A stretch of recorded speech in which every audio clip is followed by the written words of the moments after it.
Welcome to Radical Feminist Perspectives. Today we are going to hear about Rojava, the Kurdish women's revolution in Northern Syria. It's being discussed by Anne Ehrlich and Bodil Reller. So welcome both of you, and over to you. Hello, everyone. Thank you all for joining and for being here.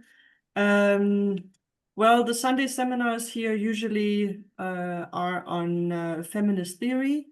Today we're going to talk about feminist theory in practice, something that Angela has already also done with the 4B movement here. So thank you, Joe, very much, all women from WDI, to give us the chance to talk about this topic. In March this year, Bodil and me went to Rojava, the Kurdish part of Syria, at the invitation of the local women's movement, who invited delegations from all over the world to visit. We were part of a delegation of 8 German-speaking women. So this talk is based on our experiences there. We were there for only 8 days, which is not a lot. And also on 2 books. One is in German. We will also share this at the end. If anyone is native speaker in English and speaks German, you're welcome to translate this book.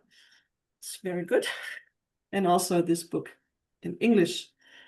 To my knowledge, what the women are doing in Rojava is the first such far-reaching attempt to actually abolish patriarchal structures, and they are already relatively advanced.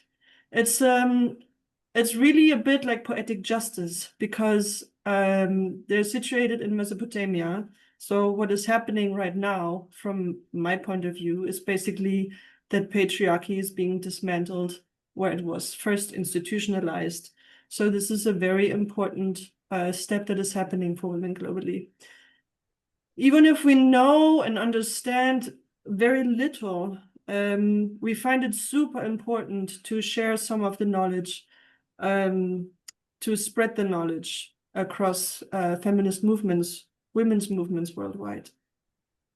The struggles that they are facing, the struggles that they are fighting, of course, also have been waged in all women's movements worldwide. Feminists have built up autonomous structures for women and support structures for women, for example, also in Western countries.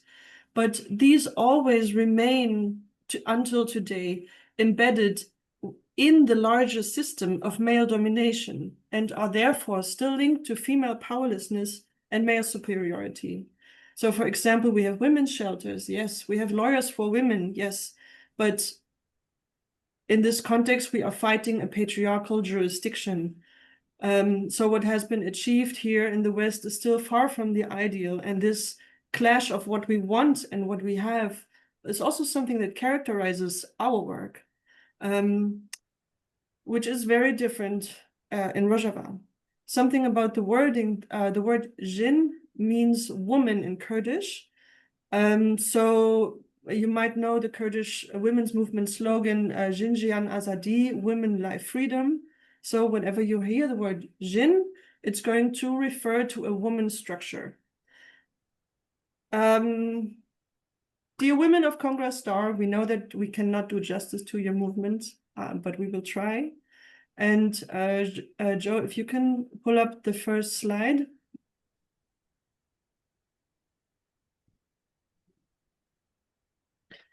So this is basically what we will try to cover today.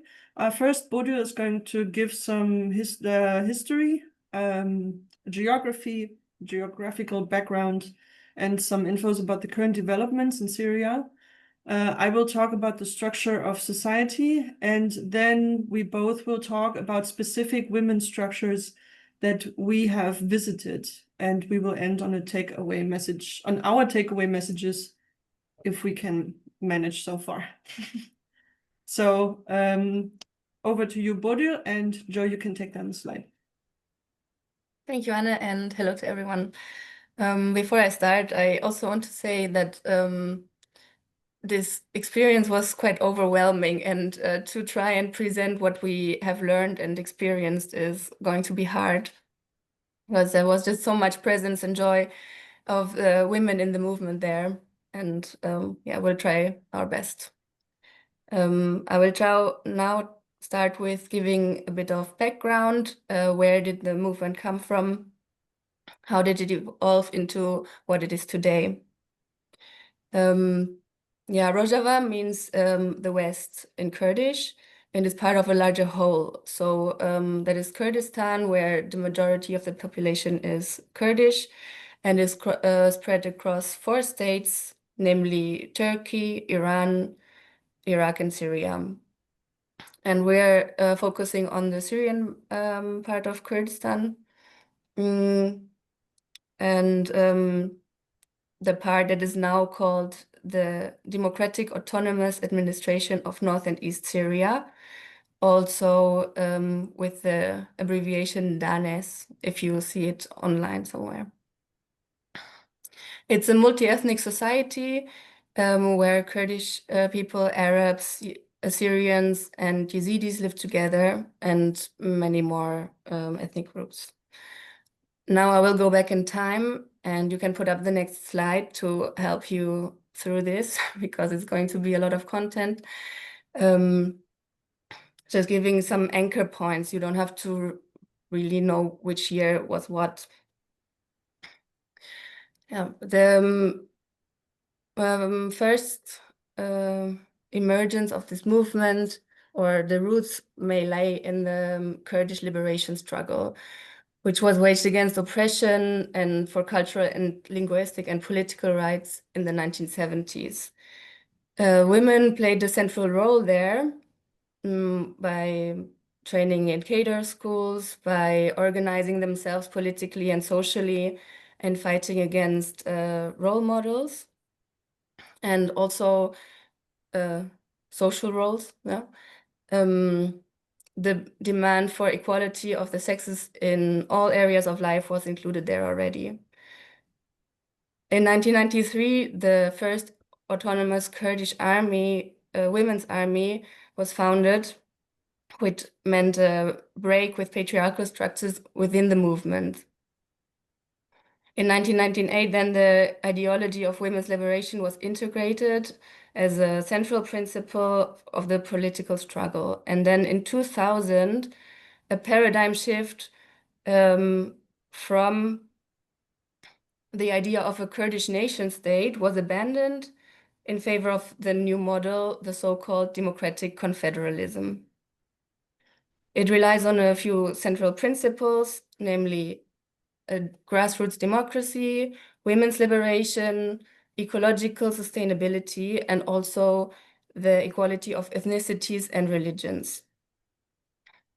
It's a system that requires very little hierarchy and no leader, but instead a lot of organization. And I have a quote from one of the women we met from the YPG. She said, "It used to be said under real socialism that when society is free, women are free too. For us, it's the other way around. When we have liberated women, society is also free." Then in 2005, the women's organization Kongressda was founded and was operating underground. In 2011, mass protests across all the country of Syria arose in the course of the Arab Spring, and it finally resulted in the Syrian civil war. It also opened the doors to a change in the power vacuum. So the first cities were liberated from Assad troops, starting in Kobane in 2012, and then in other cantons and regions of Rojava. This is the moment when the population had to start to organize itself, and they did it under the guidance of women from the movement. I have another quote. "If you look at the struggles around the world, Rojava comes to mind, which is known as the Women's Revolution. We didn't call it that at the beginning, but with the leadership of women, women have evolved in the cultural field, the political field, in the military field, in ecology and economy, in health. Everywhere they have taken over responsibility during the revolution. This is the time when they started to develop their self-administration, which Anne will explain in the next part. Then in 2013, they started the fight against ISIS, and the women's defense units, YPG, were founded in Rojava. Then a lot of struggles happened in the region, but also wider. So not only the Kurdish majority regions and territory was getting bigger and smaller. It was fought over, let's say. Parts of Rojava were occupied in 2016 by the Turkish state, and there were some cooperations, of imperial states like Syria, Russia, and the US. So we can see that they have a common enemy in this self-administration.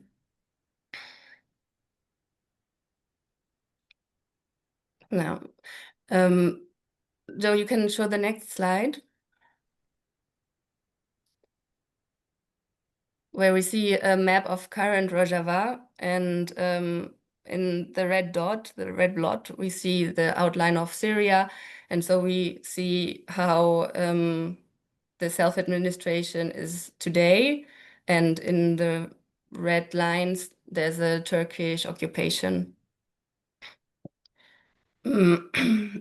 So to this day, this self-government has one big unresolved issue, which is lack of recognition, because no other government is recognizing them. They are totally on their own. In the end of last year, the Assad regime was overthrown under the leadership of HTS, which is an Islamist group, and that brought new developments to the region. On one hand, there's great hope for something new, maybe new possibilities, and on the other hand, some things happened that made a cooperation very difficult. On one hand, attacks on a Tishrin dam have intensified, which is providing water and electricity for the region. The women and other minorities have not played a role in the transitional government, are given token roles, and their rights are not protected. The moderate phase of HTS may give rise to ISIS again. And we also observed that major massacres took place in the country under this government.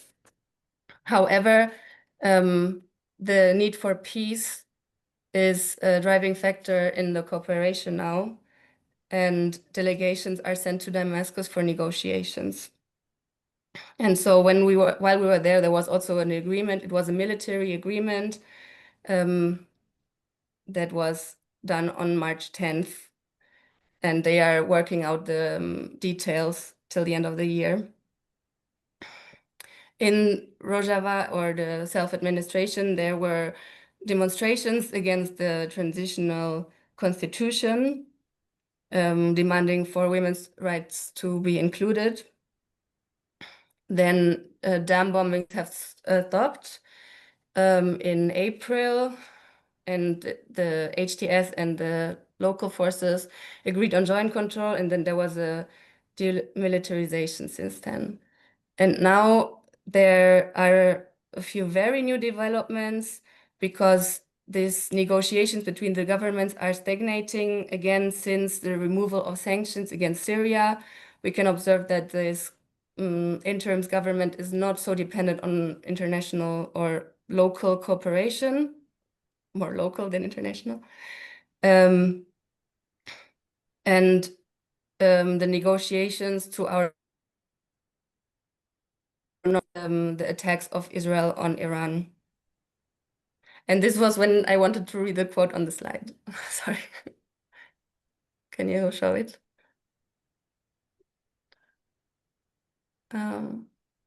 Exactly. The foundation of the resistance was built by women. We see our struggle not only in North and East Syria, and not only for the women of North and East Syria. We are convinced that we are fighting for all women in the world. Thank you.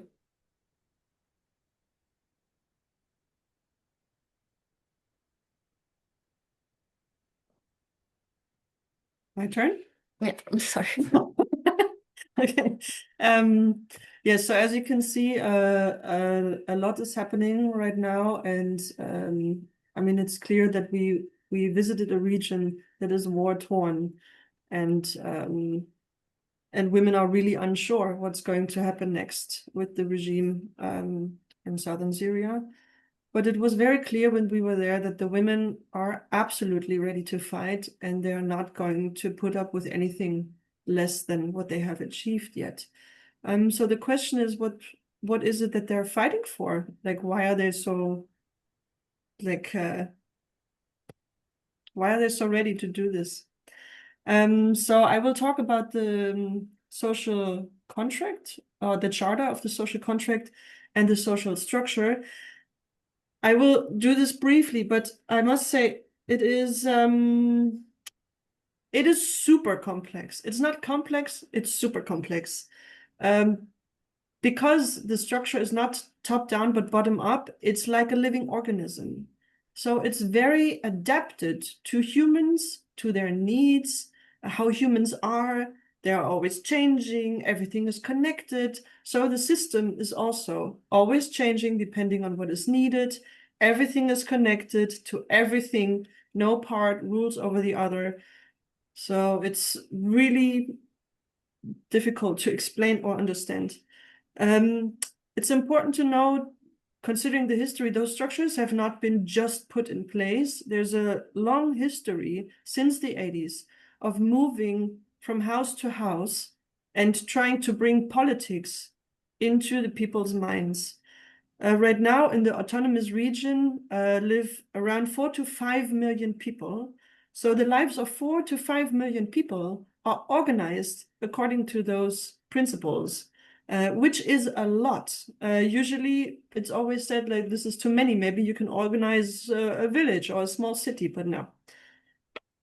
So the structure of the society is based on feminist, but basically radical feminist principles and anarchist principles. Firstly, women are seen as the centrally oppressed class whose liberation must be at the center of an alternative social structure. So that means women have autonomous structures on all levels of society. So women are organized first and foremost, not workers, because from their perspective, women and their oppression and not workers and their exploitation are understood as the first and most important class oppression. And to overcome women's oppression, the first and primary goal in Rojava, so to overcome women's oppression is the first and primary goal of the revolution in Rojava. Secondly, the nation state and patriarchal rule with the corresponding political systems of domination are to be overcome. So what they're trying or doing is to establish a grassroots democratic council system. So not a representative democracy like we have in Western countries, but more like a direct democracy in the council system. So they do a lot of decentralization on an administrative and political level. The decisions tend to be consensus-based. They want all groups to participate equally. They want a collective use of land, water, and energy. They want an environmentally friendly industry and a communal economy. It's still an area where there's war, so a lot of those things are very complicated right now. But they are really just trying to do this. So the smallest socio-political unit is the commune, which consists usually around between 100 and 150 households. So it can be up to 500, 700 people, but also less if it's in a village. The council system means that you have a commune, and then from the commune, delegates are sent to the next higher level and form a council. And then from this council, delegates are sent to the next higher level. All councils and decision-making bodies have two extremely important things for women that we can only dream of here right now. The first is the co-chair system. What it means that in any council or decision-making bodies, there need to be two representatives or coordinators, one a woman and one a man. There always need to be both. Now, who elects the female chair? The female chair is elected only by the women. Men have no veto. Who is the female chair? The male chair is elected by everyone, so by the mixed structure. So the women have an influence on who the male chair is, but the men do not have any influence on who the female chair is, because they know that men would try to undermine this. And secondly, they have a 50% quota that applies in all decision-making bodies, from councils to coordination to management structures. All of this is outlined. It's not just something that they say that they want to do. No, all of this is outlined and fixed in the Charter of the Social Contract that was ratified in 2014 and that all structures have to adhere to. It was updated 2 years ago, and it's basically a joint effort by all population groups. In 2023, they also decided that there needs to be a women's social contract, and this is what they're working on right now. But the central elements of the women's liberation are already enshrined in the Charter of the Social Contract. And as I said, the social contract is binding for the work of all councils. So what is relevant there for women is that the Charter of the Social Contract makes the co-chair system binding for all structures and the 50% quota in all councils. Then I want to quote from it. The democratic autonomous administration develops the communal economy for women, eliminating the commodification and exploitation of women. Those are the words that they use. Practicing all types of violence against women, exploiting them, or imposing negative discrimination on them is a crime punishable by law. Women have the right to equal participation in all areas of life and this is important, to make decisions related to their own affairs. So, Joe, you can put up the slide. It's going to be a little bit complicated now. Please do not try to understand it. It's just to get a feeling for the complexity and the non-hierarchy. The women you see there are from the Women's Council in Northeast Syria. So you have a bottom-up structure, as I said, you have a council system, you have an autonomous organization of women and youth on all levels, and the social contract as a binding structure. Then you have the bottom-up structure is that you have the commune first, then the city or the district, then above it, the canton or the province, and then the highest one is the autonomous self-administration of Northeast Syria, DANS. In the commune, the people form commissions or committees. It's kind of used interchangeably. They have a mediation or reconciliation committee. They have an education committee. They usually have a distribution committee for where services are distributed, for example, bread and heating oil. And they always have a commission or a committee for women and youth. From the commune, delegates are sent to the city council on the district level. From there, delegates are sent to the cantonal council. And what is important, so for example, if you are in the commission for education in your commune, and you are a delegate to the council, then in the council, you are part of the commission for education. So basically, you stay in the commission. Then there are other higher structures that are parallel to the to other structures. I have been told to not simply say parallel because it's not parallel, that would be too easy. No, it's all intertwined and not independent, and everything is correlated. So parallel to the communes, you also have civil society organizations. You have professional organizations, you have political parties, and administrations. So for water, electricity, traffic, garbage, all of this. Sheila is asking what is happening in homes. Has male violence ended? No, it has not, and we will talk about this later. On the higher level, parallel to the autonomous self-administration, there is the movement for a democratic society, TEFDEM, as you see on the slide. The goal is to strengthen social organization in the democratic development. So it's an umbrella organization for civil society initiatives, political parties, all of this. And then you also have the Syrian Democratic Council. Now, what the Syrian Democratic Council is there for is to go into the areas that were liberated from ISIS and start to form communes there as transitional political structures, because the goal of the Syrian Democratic Council is to implement the autonomous system throughout Syria. And you also have the Syrian Democratic Forces, so the armed forces. They also are relevant for the areas that are freed from ISIS, because they organize the establishment of communal self-defense councils. Then there's also the Women's Council of Northeast Syria, which is a political body in which the voices of all women's structures come together. So I think they are the ones also working on the women's social contract right now, partly. So, and within and outside of these structures, women always have autonomous structures, which is really amazing. So that's that. And now we're going to talk about the structures we have actually visited and what they're doing. So over to Claudia. Thanks.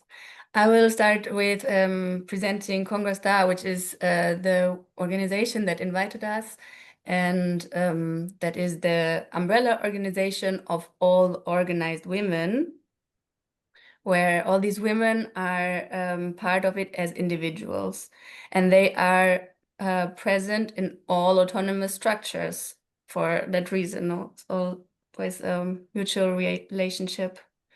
It was established 2005 in the underground by women that were often mothers, and is now active in all towns and villages of the region. It is part of the self-government, but it is not, it doesn't have any structure on top or something like that. It's independent. And one integral part of the work that they do is to go from house to house on this basis level and talk to the women. They talk about what the women need, and they talk about their own ideas, about their own structures, and about the democratic family, about feminist theory, about possibilities for participation, education, the work against violence against women, and so on. And as a result, they really know what the women in the region need and which alliances must be made and where priorities should be shifted and all of that. They are therefore a network, and they are also employer. They're also giving work opportunities. I want to read about their self-perception from their website. Congress DA is a women's umbrella organization operating primarily in Rojava, North and East Syria, with offices and projects across Syria, Kurdistan, the Middle East, and Europe. Our mission is to foster a free Rojava, a democratic Syria, and a democratic Middle East, while advancing women's freedom worldwide. We fight for women's liberation and for a democratic, free society, one that is capable of self-determination, organizes itself without relying on or becoming a state, and respects its diverse components. to build a society capable of self-determination on ethical principles, one that embraces the diversity of its people and is rooted in values like solidarity, ecology, women's freedom. It is essential that everybody shares responsibility for the people and their work that needs to be done. This requires, first and foremost, an intellectual revolution. We believe that genealogy, the science of women, is the most effective way to achieve this. Through genealogy, we can overcome the mental colonization imposed by capitalist modernity and foster the mindset of free women in a free society. Our focus is organizing, educating, and empowering women and struggling for women's liberation in all spheres of life. So we can see after more than 20 years of their work that the movement really has brought about profound changes in the society. Women are part of all spheres of life, and they are shaping society.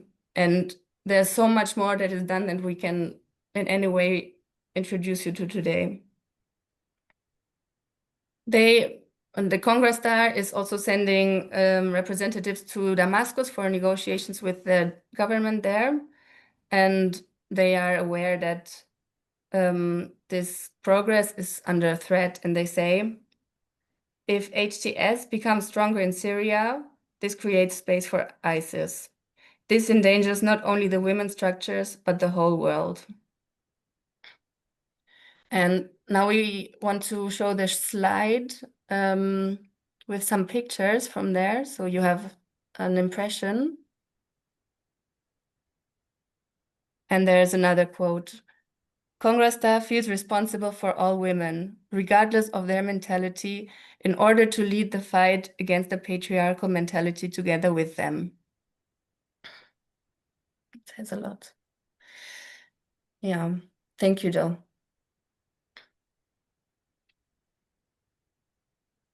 Then we were able to visit a separatist project where women can withdraw from male influence in their daily life. And we went to Jinwar, which means Jin as a woman and War home. And therefore it's a home for women. And it's a women's village that was founded on the symbolical date on the 25th of November of 2018.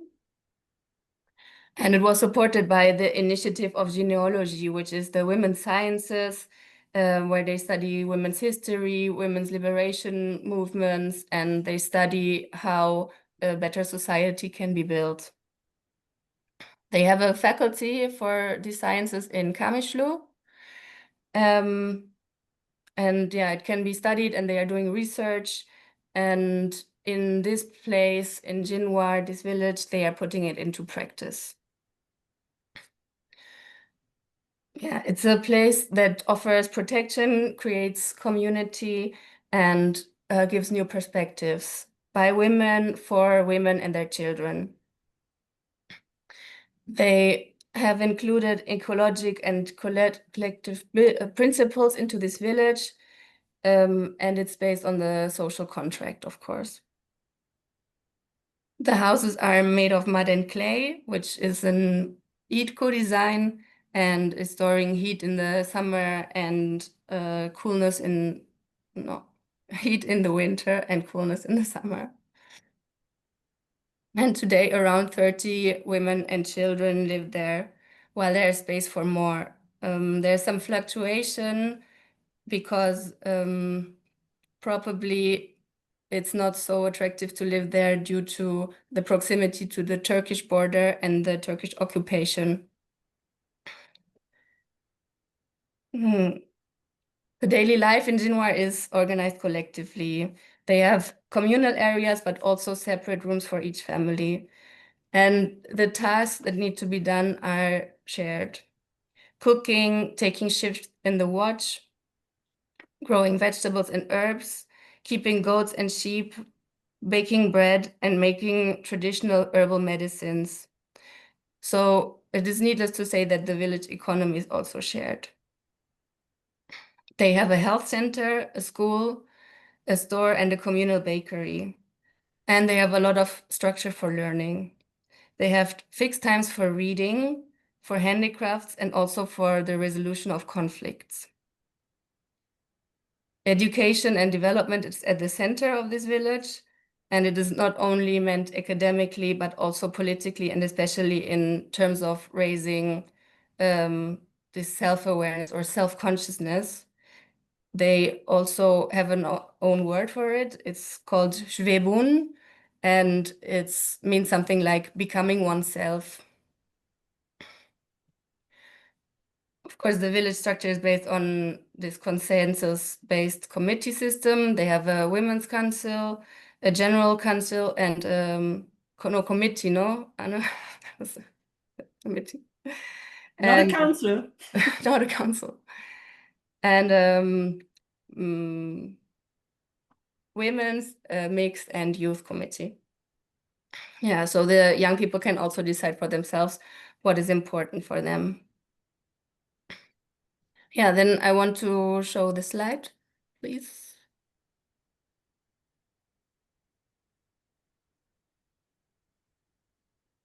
The one before.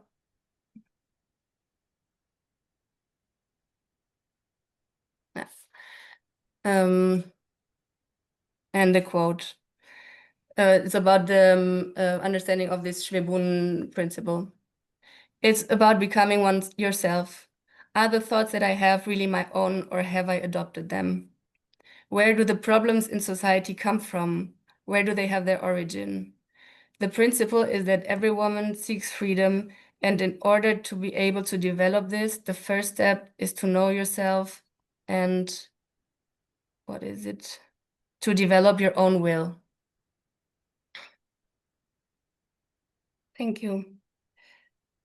Yeah, a lot of you may know how it is to spend time in a separate place and how transformative it is. And yeah, it was also felt there. And I want to present the YPG. The YPG was founded in 2013, and it is an autonomous female militia that emerged out of the need to fight ISIS.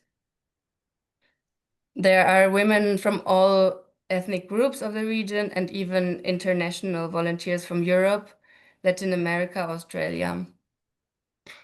Ideology in this is very important in this structure. They are saying, in the context of patriarchy, an attack on one woman is an attack on all women. If women become stronger in a society, the attacks on women also intensify. These attacks take all forms: rape, but also airstrikes on women. That is why there must always be legitimate self-defense forces. It is not about taking up arms, but about standing up for your own rights, for all women, and for everything that makes you human. As an explanation, there are specific drone attacks that are killing women leaders from this movement. So that maybe explains it a bit more better. They also realized that ethics are incredibly important in war. They could observe their male colleagues or male fighters killing war captives or mutilating corpses, and they could change this culture and stop the men from doing it. So they had a big influence on how the wars were fought. The training of the fighters does not only include the knowledge on weapons and self-defense and war strategy, but also political and social education. They put a focus on women's rights, on self-determination and social change. And the aim is there that women should learn to defend themselves and also to organize and develop self-confidence.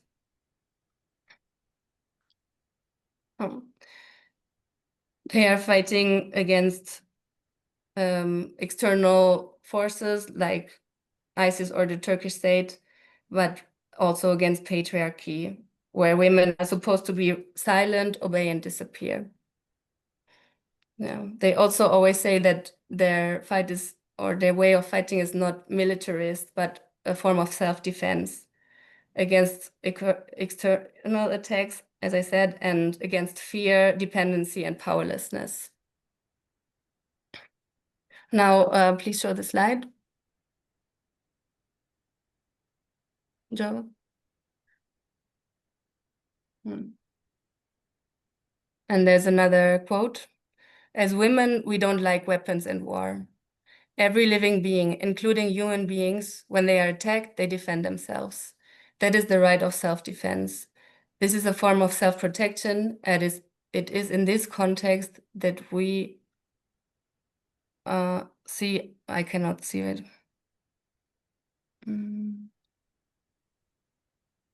See our task as a Yepilje.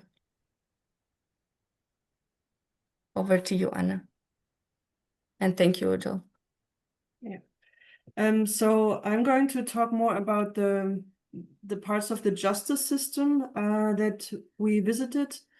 So first, we went to the Malajin, which is the House of Women, or Women's House. In the autonomous administration, there exist 22 women's houses, and the Malajin are also immediately built in the areas after ISIS was fought. So again, also here, the basis of the justice system in the autonomous region is the commune, where they have reconciliation committees. So first of all, solutions should be sought there, because the conflicts should be resolved at the smallest level and not in courts. The Malajin are the autonomous justice structures for women at the communal level, basically. They are there especially for cases of violence in the family. They are mediation and reconciliation centers, and by now not only women come, but also men, but their work will always be in the service of women, because they see that women's problems in the private sphere or in the family are a result of patriarchal power relations, and so also a result of patriarchal patterns of behavior that they want to change. Therefore, they organize a lot of education, which is kind of a bit of a consciousness raising, also education about the women's laws. They have multiple and long meetings at the Malajin, but also in the local families. So parallel to this also exists the organization Zara. And Zara is responsible for severe forms of violence. So for example, they have women's shelters if the life of women is threatened. So for cases of the threat of femicide, they are responsible. So Malajin is for less severe forms. Could be any kind of conflicts also. Their aim is to find new and alternative ways to find peace in society and in the family. When they say family, they mean whoever is in it. During our visit, we visited the Malajin in Kamishlo that exists since 2011. Both women that we saw there are active in the women's movement since 1984. They told us that the Malajin is needed because of the pain that women experience in the society. They also explained that in the beginning, not a lot of women came, despite the violence they experienced, because there are a lot of taboos and shame, fear of making problems bigger once you speak about them, the fear of losing children, the fear of the family not accepting separation. So they work sometimes for months with weekly talks. They sit together. Sometimes they said it's like an education for the whole family. And if no solution can be found, then obviously the option is always divorce. Then it goes to court, where they also stay involved on the side of the women. Before a woman returns to the family, they talk to the husband, they talk to the family, sometimes with the clan, where they negotiate a joint contract that says no violence and no pressure. Then this contract is signed and deposited with the Justice Council. So there's a contract They sign it, they deposit at the Justice Council, and when the woman goes back home, they also make home visits. They told us that previously they had 10 to 12 child marriages per month, and last month they had 2, and they could prevent both of them. They are also allowed and able to take over the advocacy for women in court so that the women don't have to go to court, but the Malajin represent them in court. The same goes for the organization Zara. Zara can represent murdered women in court. Sometimes their work is really dangerous and not very welcome, what they're doing. So sometimes they might need the protection of the communal women's self-defense units. And if there's an immediate threat to violence, then that's the job of the women's internal security forces, the Asaijajin, that I will speak about soon. Joe, can you show the slide?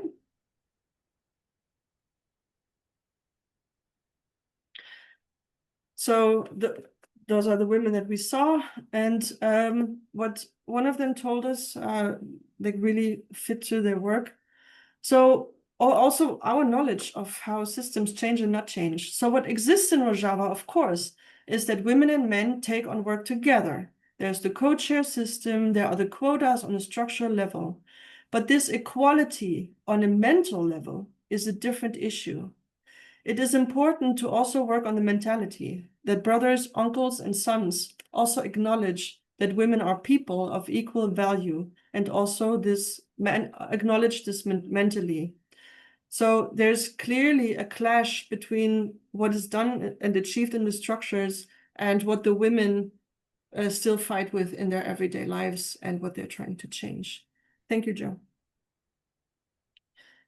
So the Asaijajin are part of the security and self-defense system, which is also supposed to be socially connected and legitimized. On the communal level, you have the women's social defense forces. They are there for the security in the commune. They protect communal events, demonstrations, and they do train other women in self-defense. So they are mainly older women, mothers, grandmothers, mostly in groups, and then they go from house to house. And for example, make lists of which woman wants to go to the self-defense training next week. On the highest level, we have the YPG, the Women's Defense Units that Bodil talked about.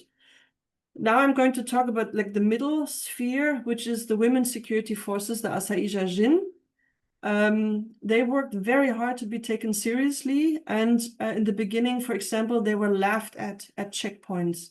They were not taken seriously.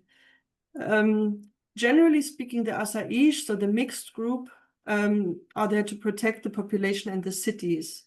They also have special units that do operations against ISIS or in case of fire in the city. Also, if there's a military attack and the military units go to the front, then the Asaij take over the security of the cities. They also control and secure traffic border. It's all carried out by the mixed group.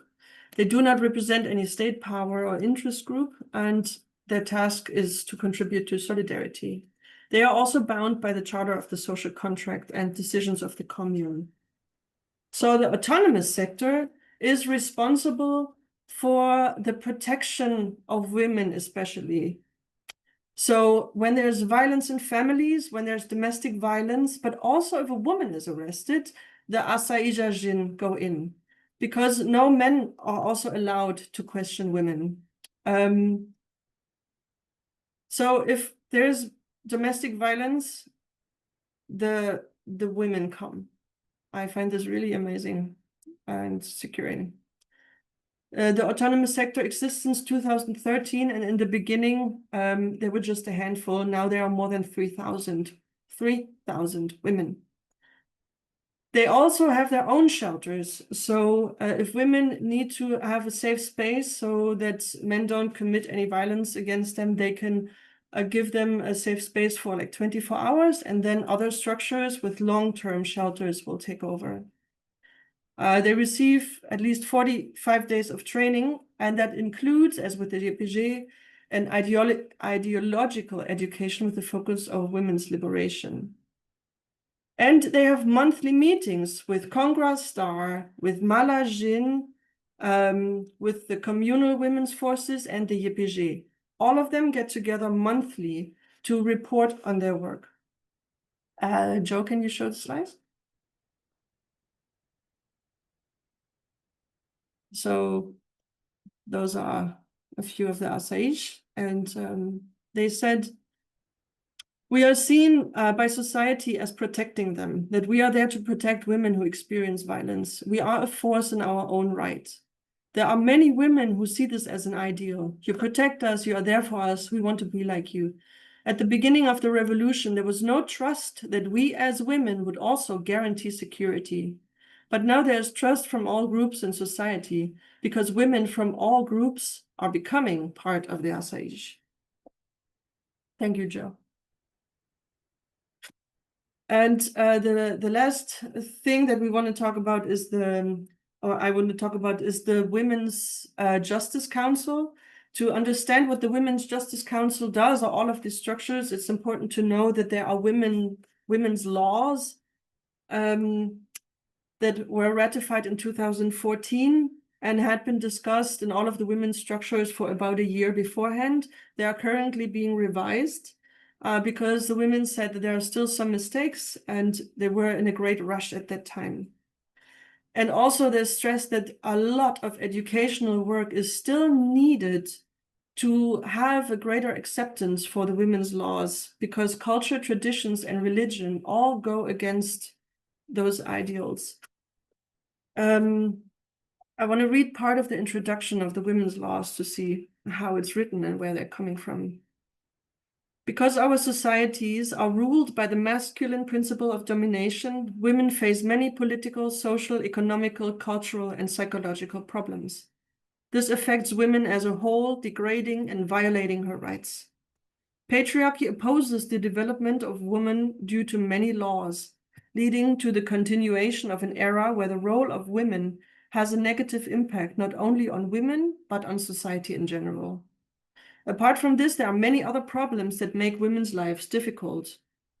We believe that women play a critical role in the family, the basis of society, and therefore women's freedom will guarantee the creation of a democratic and free family and society. Also, the level of development in societies depends on the strengthening of the role of women and her participation in the construction and development of society. Women's work will therefore continue to guarantee the defense of her dignity and the right to freedom and sovereignty over herself and her children. From now on, women will insist on their existence because the women's liberation movement manifests the urgent need for freedom from all forms of backward thinking, murder, and oppression. Since the safeguarding of women's freedom and rights is one of the fundamental goals of the democratic self-administration, all women's issues must be resolved. The level of women in all arenas should be improved. Women should be ensured a decent life and be defended from oppression and coercion, and the legitimate rights of women must be guaranteed. We therefore set out a series of basic principles and general principles related to women, ensuring their equality with men in order to build a democratic, ecological, and free society.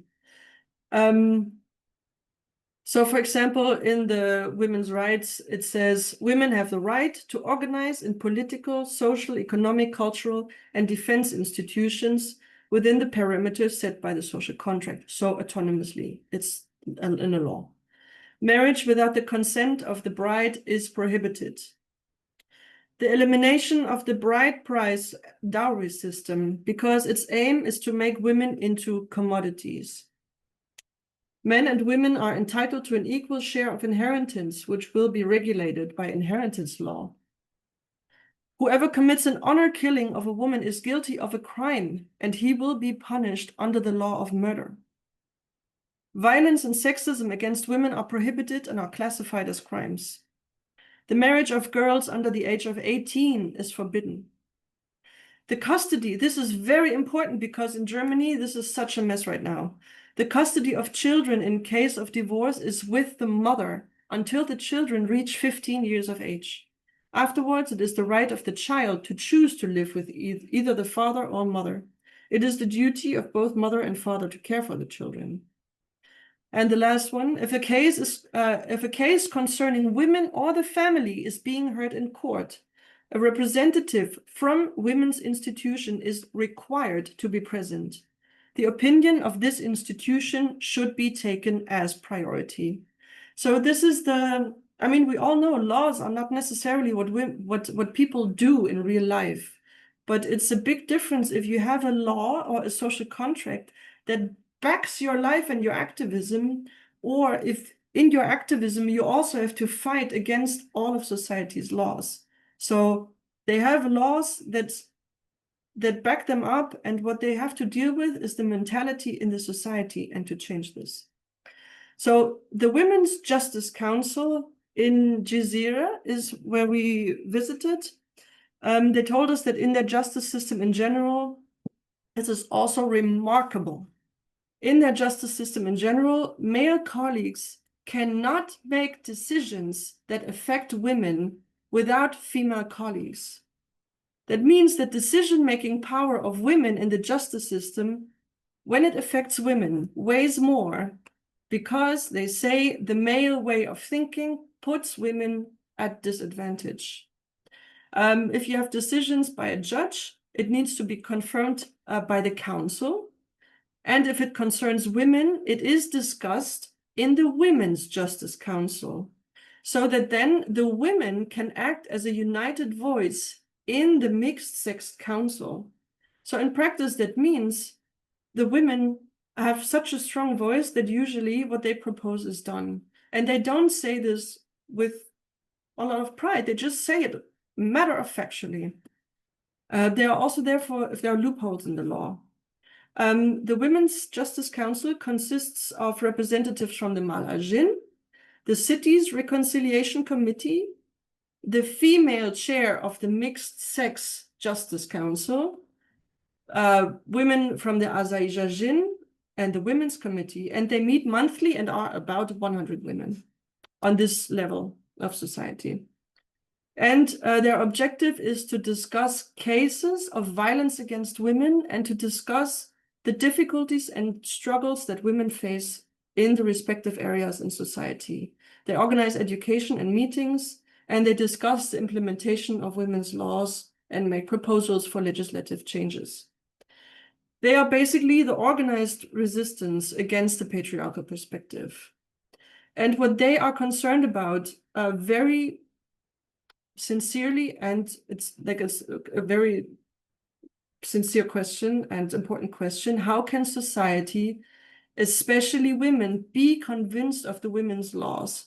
Because the society, how it worked or works, is very different to all of this. So what they're trying to figure out is, or how can we make people understand that this is good for women, that this is important? So they do a lot of educational work for women, and so they inform women also of their rights. Two things that I think may be interesting or relevant for us. If a man kills a woman, there's no chance of early release. And we were told that the minimum sentence for rape is 3 years, but in practice, it's rather 10 years. But they also said that still the rate of women going to the justice system in cases of rape is super low because there's so much shame. Joe, the slide, please. So this is the Women's Council of Justice, and just a very short quote. Our task is to build and develop a woman's consciousness in the legal field and to protect women's rights.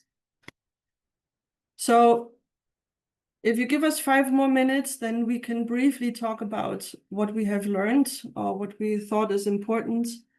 I would say that it is very obvious that it is a very, very long and hard path, that there are conflicts in society. There are a lot of contradictions and imperfections, and it's not something that they hide. Yeah, it is a struggle, and we are not here to idealize. We are here to represent what we have seen and also felt, actually, not just seen. So what I learned and thought was very, very, it's very anti my nature because I'm super impatient, but I have seen and felt how important slowness is and how slow changes are, even after changes have already been initiated. It was very visible to me that a fundamental and stable change that we all dream of for society can only take place if society is taken along, because otherwise we're having a top-down process where the society is told what to do. And obviously, if you want a bottom-up process, you need the society around you to go with you, and that is just super slow. What I also learned is that also something maybe that's not always easy for me is that this needs anti-dogmatism. It means talking to everyone, and it needs changes from everyone, but it needs changes from women first. And that doesn't mean that the women, when they are among themselves, talk more radical than obviously when they speak and visit the society and the houses, which is absolutely clear, but something that I feel very hard to do. I think I can also not imagine doing this. And it's very obvious that it's an ongoing struggle that reaches from the individual level. It's an individual struggle. We all know this also, and it's a societal struggle. So when we feel how difficult the struggle is inside, we can only imagine how difficult the struggle is on the societal level. So then also, if it's a struggle, the question of self-defense does arise. And also, it was very obvious that the structures are not the mentality, because usually we think, like as radical feminists, we need to change the structures and then everything else will fall into place. But sadly, that is not the case. So what we saw there are structures in place, and the society, they are basically dragging along the society, which is something that we need to keep in mind, that the structures are one thing. It needs both. It's also interesting that they say men should not do the men's education because men cannot do this. Even if it's really draining, women need to do this. And when we visited the Genealogy Academy in Kamishlo, and they study the history of international women's movements, we asked the question what mistakes should not be repeated. And I think it's very nice to share this with you, and then I give over to Bodil. So they said one mistake that should not be repeated is to have an increasing gap between academic feminism and what they call fighting feminism or activist feminism. They also said that racism within the feminist movement needs to be taken more seriously, and that it's a mistake, and it means that we're losing something, we as white feminists or Western feminists. Also, they said, do not focus on single issues. Only focusing on the suffrage, only focusing on abortion is getting us nowhere. And they also see that there was always a rapid division and destruction of female power. So they said what we need is mutual complementarity. Bodil, what do you have? I will first start with the points that I saw that are definitely mentioned by women that we met and like specifically mentioned, and that is common with radical feminist theory. So they do see also marriage as a feudal system. Sorry, Bodil. Yeah. Anne just asked for 5 minutes extra. Yeah. So you've had 5 minutes extra. So Really? yes. So really, you ought to wrap up. Just have like 1 or 2 more minutes, and then Okay, then we need to finish. maybe we just show the last slide with one last quote.